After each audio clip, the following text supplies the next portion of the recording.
vocês entenderem um pouco do que está acontecendo aqui, eu quero convidar você que ainda não se inscreveu no YouTube que se inscreva no link que está na legenda.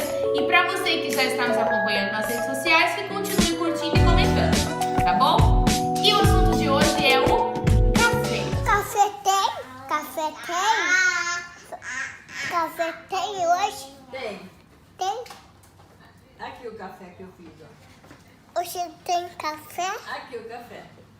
Você não queria uva? Hoje tem café? Tem? Tem? Você quer uva? Não, tem café. Legal.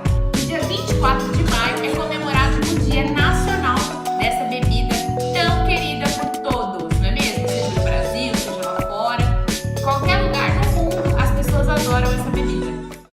História do café, comemoração do Dia Nacional do Café. Você já deve ter se perguntado qual a origem do café.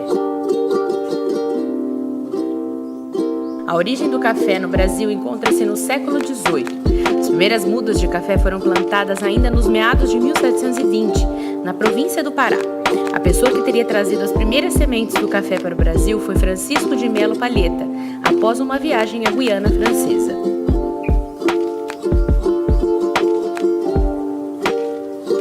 O café já era consumido desde a antiguidade, quando os habitantes da Etiópia, na África, passaram a conhecer a planta. Depois disso, persas árabes entraram em contato com este hábito de consumo, passando o café a ser cultivado em várias partes do mundo. Alguns setores da sociedade europeia possivelmente passaram a beber o café depois do século XVII, hábito que se expandiu rapidamente pelo continente.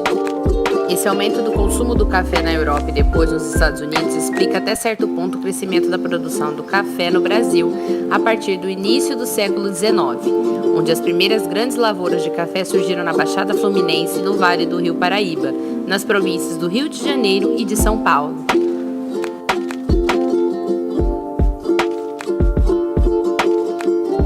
O solo e o clima da região favorecem a produção do café, que se destinava a atender ao mercado consumidor da Europa e dos Estados Unidos.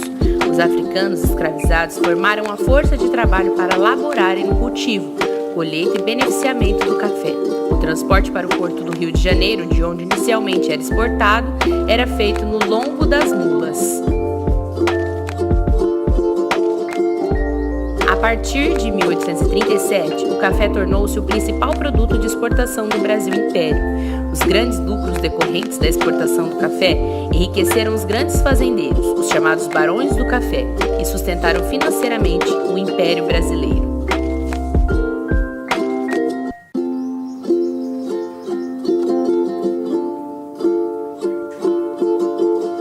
O processo de modernização da sociedade também foi possível graças aos lucros conseguidos com a exportação do produto.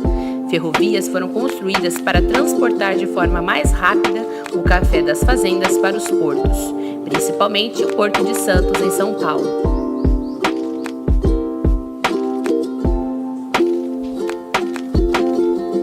Com as rendas do café, foi possível também urbanizar a cidade do Rio de Janeiro e São Paulo, bem como algumas cidades do interior paulista, como Campinas. O interior da província de São Paulo, na área conhecida à época como Oeste Paulista, foi o local de expansão da produção cafeeira após a decadência das lavouras. A produção do café dependeu intensamente da força de trabalho escravo. O tráfico de escravos entre a África e o Brasil intensificou-se, apesar das ações da Inglaterra para impedi-lo. O café foi a principal mercadoria da economia brasileira até a primeira metade do século XX, quando a intensificação da industrialização desbancou-o enquanto força econômica principal.